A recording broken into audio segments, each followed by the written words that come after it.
Hey everyone, this is Joe G with Touch of the Brush Model Weathering, and welcome to this very unique video as we look back on the Ionia Subdivision. The Ionia Subdivision is a fictional main line that ran through Pennsylvania, and it features CSX and Conrail right before the Conrail merger.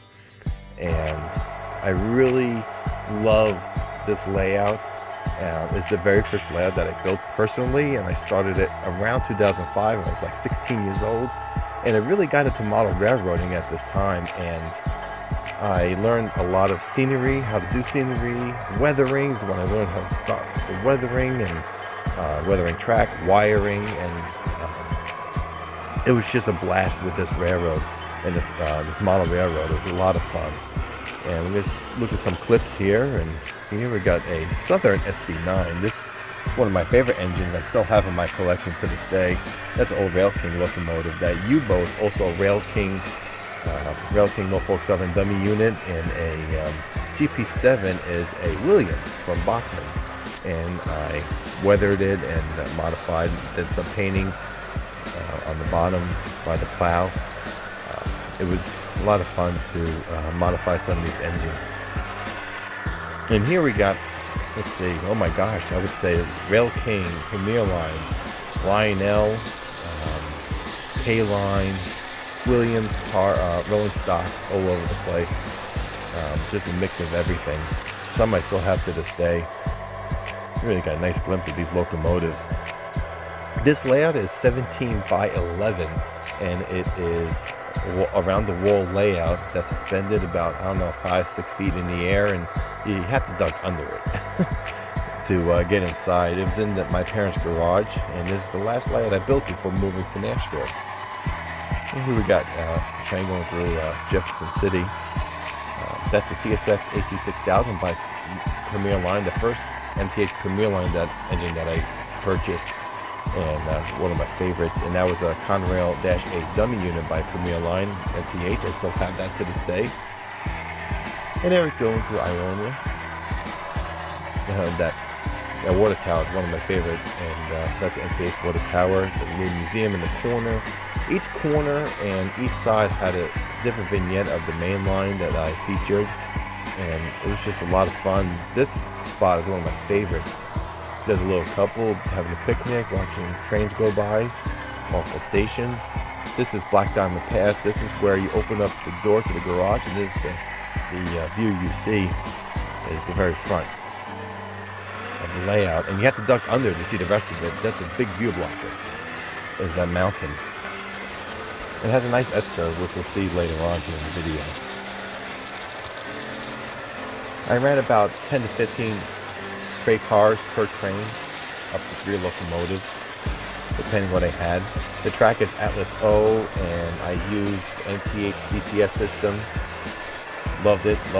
I never had a Z4000, but I had a couple of Z1000s, which worked really, really well. It's only a couple of main lines. Here's the Conrail SC50. Unfortunately, I blew the chip when I was rewiring the locomotive. I still have it. I still want to rewire it. No place to really run it, but man, it's such a beautiful locomotive to waste. It's on the shelf now anyways. It's one of my favorite engines. A lot of the rolling stock I don't have anymore, but those triple crown cars, you bet I have those. This is one of my favorite scenes, and that's when I really started learning how to do real scenery, realistic scenery, using Super Trees. Super Trees just came out. Scenic Express had a lot of different kind of products. And I really wanted to learn how to use realistic looking water, so I made a nice creek bed, and that's about a foot away, and you really have to zoom in, so I made a really nice forced perspective. I'm really proud of that scene. I do have a sequence, a few episodes on how I built that on my YouTube channel.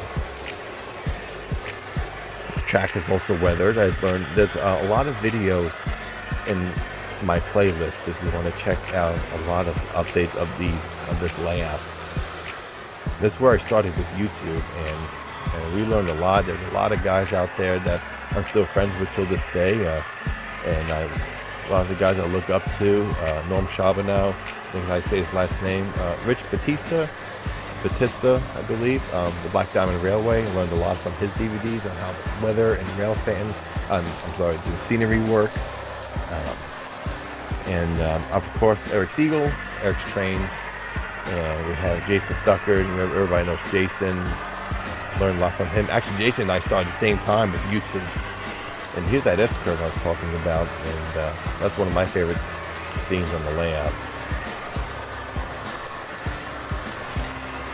I wish I was able to fit 072. I think I was able to, but given how much scenery I wanted, it would have been very hard to have 072. It would have been a nice sweeping curve, but 054 was good enough for me. I was happy with it.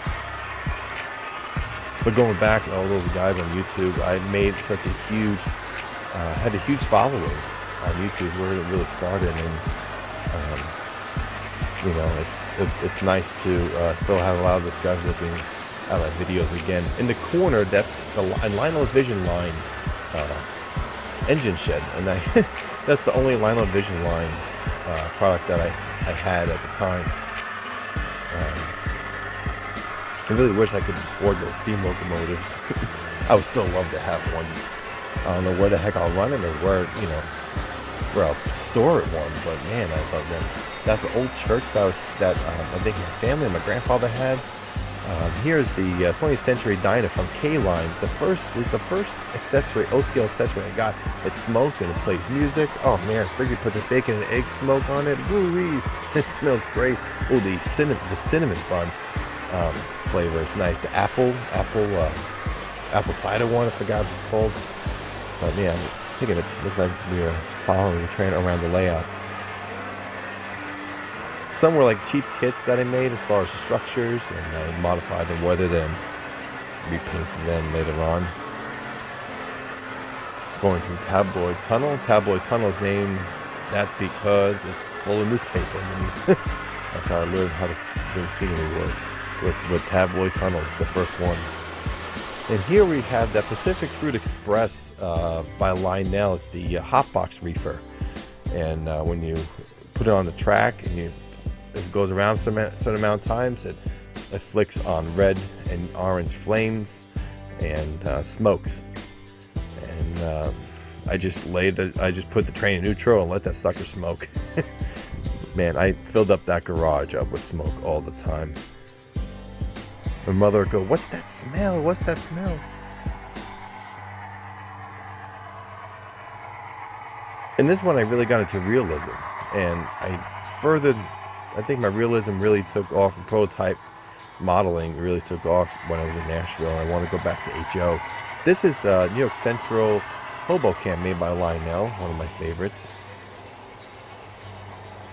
That tower is also I want to say NTH. Yeah, it's NTH. I added some curtains in the windows and American flag, weathered it a little bit. I don't have any of those freight cars. I missed some of them actually. But those Triple Crown cars, those are K-Line. I got those for $75 combined for both at a train show. And I still have them. I mean, I'm not getting rid of those. No way.